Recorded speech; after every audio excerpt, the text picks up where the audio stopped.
National Herald case के अंदर Rahul Gandhi court ने जो फैसला दिया है सोनिया जी और राहुल जी को लेके, वो सत्ता के ऊपर सत्य की विजय हुई है। जब केस किया गया था तब भी लग रहा था इस केस में कोई दम नहीं है, गांधी परिवार को बदनाम करने की साजिश है सरकार की। उसी रूप में पूरा देश इसको देख रहा था और वही सत्य सामने आया। अभी थोड़े दिन पहले ही जब ईडी ने पुनः उसी केस को लेकर के दिल्ली पुलिस में जब एफआईआर दर्ज करवाई, तो और ये पक्का हो गया कि इनको मालूम है कि कोर्ट में क्या फैसला आने वाला है। आखिर में मैं इसीलिए कह रहा था, सत्ता पे विजय हुई है सत्य की।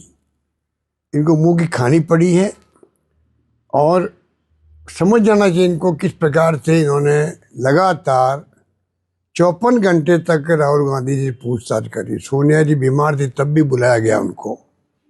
तो देश पूरा देख रहा है क्या हो रहा देश के अंदर और किस प्रकार से ये फैसला आया है। मैं समझता हूँ पूरे देश को ये जानकारी हो गई कि इस केस में कोई दम नहीं है।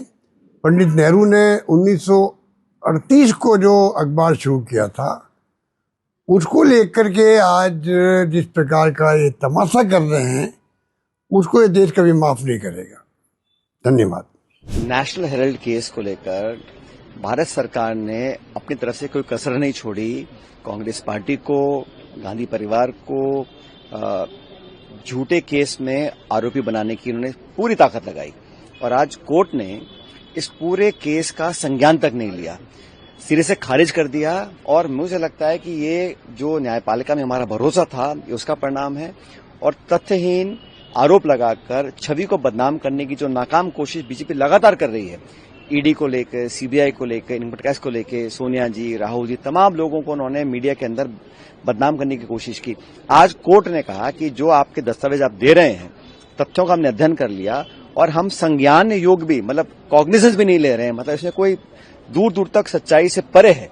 सिर्फ एक फैब्रिकेटेड आपने पॉलिटिकल बदला लेने के लिए, छवि धूमिल करने के लिए आपने आरोप तय किए थे। कोर्ट ने आज उसको एक तरह से खारिज ही कर दिया है।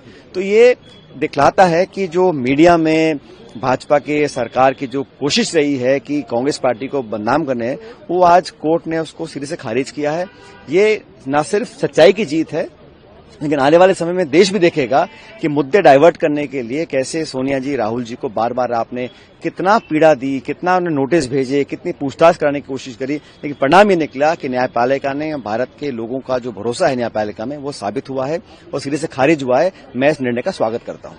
वोटर चोरी को लेकर आप लोग पार्लियामेंट में आवाज उठा रहे हैं। बंगाल में भी करीबन 50 लाख से ज्यादा लोगों का जो है नाम काटे गए हैं, ड्राफ्ट लिस्ट जारी हुई है एसआईआर में।